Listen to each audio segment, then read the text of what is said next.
All right, guys, we are back. We're here live outside the Sean Diddy Combs trial, and Jane Doe looks like her testimony will be completed pretty soon. I think. Are they finished with Jane Doe? Are they finished with Jane Doe? Jane Doe cross-examination will start tomorrow morning. Yeah, cross-examination starts tomorrow, and that will be conducted by attorney Tini Geragos. But whenever I talk about attorneys and their cross-examination, I have to bring in the big dogs. Today, ladies and gentlemen, I have a big dog out here today. She is the quintessential queen of the legal profession. And there she goes, ladies and gentlemen, attorney. Booking these days. What's up? What? I'm here. I told Dennis I was going to come by. She showed up. I did. She showed up, ladies and gentlemen. No, first of all, it's not like me and Dennis don't know each other. This is not the first time we met. Stop acting like that. Well, that's true. Haters. Haters. I'm going to charge him for that later. Listen, I know. Listen. I'll put you on the Diddy plan. Hold all on. right. Okay. The Diddy plan. No, let's stop. What's up, fam? How y'all doing? Hope everybody's good. So listen. The word was that the direct examination of Jane Doe has concluded. Has concluded, and cross-examination starts tomorrow morning. Ooh, Not before the motion for a mistrial will be argued in the morning. Oh, they're going to argue that in the morning. Tomorrow, the judge said no. We're going to do it because they had the prosecution had to respond to it. So right, they get an opportunity. Right, they're going to respond, and then maybe it's going to be written. Judge may just read their written response and rule tomorrow. But we talked about the possibility of this happening. It was very great live. You go check that out on our page. Yes. But what do you think this cross-examination is going to look like tomorrow? Oh, so I'm a little. I guess everyone has to have their opportunity to cross. I obviously would like to see Nicole Westmoreland again, someone is calling me. I'm going to call them back in a moment. They probably see me on the live and like, you ain't supposed to be there. No. I was at work. I just came from across the book. Anyway, I want to see Nicole Westmoreland do the cross, but okay, we'll see.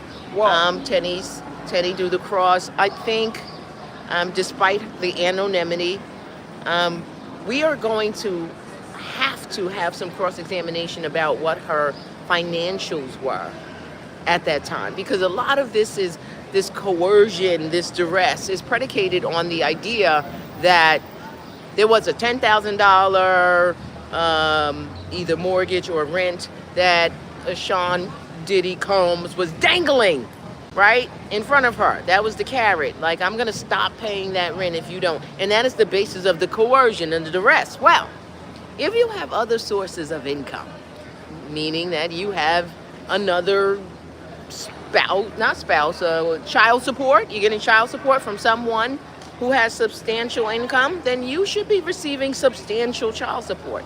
And why wasn't that enough to keep you out of the crosshairs of Diddy?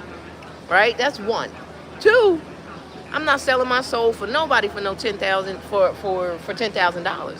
What we learned today, Ike, in testimony was when the prosecutor asked her, "Do you have an attorney?" She said, "Yes." Okay. She said, "Who's paying for your attorney?" She said, "Mr. Combs is right now." She had two attorneys. He's still paying for her attorney.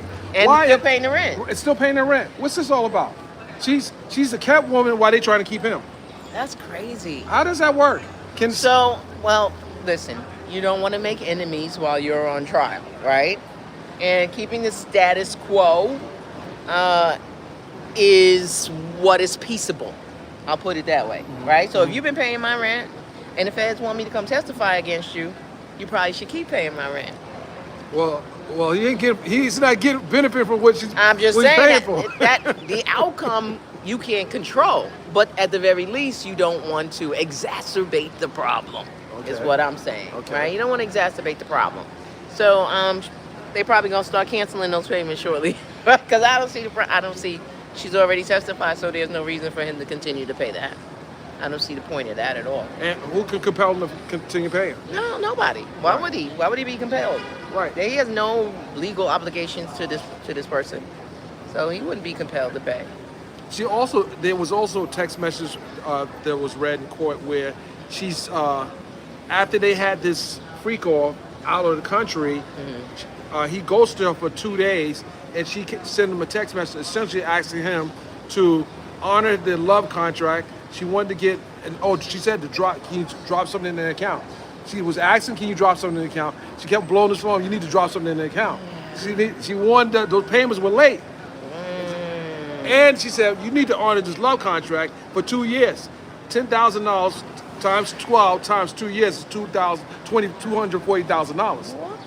So that's what the testimony today? Yeah, I was in court doing my own testimony, but Yeah. that was the testimony. Yeah, That is very damaging for the prosecution. Very damaging. It is.